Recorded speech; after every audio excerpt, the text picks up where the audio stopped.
Bonjour, aujourd'hui je vais vous parler du magnésium, un micronutriment vraiment très important pour la santé. Alors déjà parce que aujourd'hui l'alimentation en est souvent carencée, très acidifiante, ce qui fait qu'elle va manquer de magnésium, les besoins sont aussi augmentés, l'absorption au niveau intestinal va souvent mal se faire. Sachez que quand on est stressé, on a vraiment encore plus besoin de magnésium et paradoxalement, on va aussi très fortement l'éliminer par voie urinaire. Donc c'est très important de bien veiller à son apport en magnésium et de faire des cures régulièrement. Alors, différents signes qui montrent un déficit en magnésium. Alors ça va être les tressautements de la paupière, mais aussi les tressautements de tous les muscles et d'une manière générale, les muscles qui vont se spasmer, les crampes.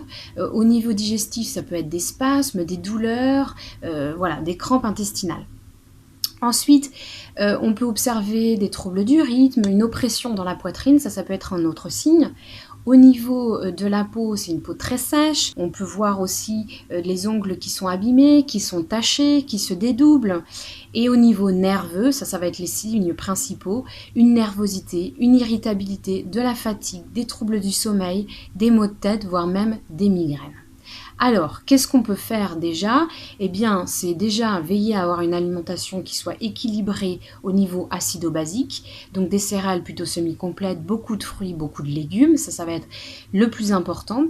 Et puis après, on peut faire des cures régulières. Alors c'est important, dès qu'il y a un moment de stress, de faire une petite cure de magnésium et puis régulièrement dans l'année d'y revenir, sachant qu'on est tous des stressés chroniques et donc on est tous en besoin aussi de magnésium un peu plus important.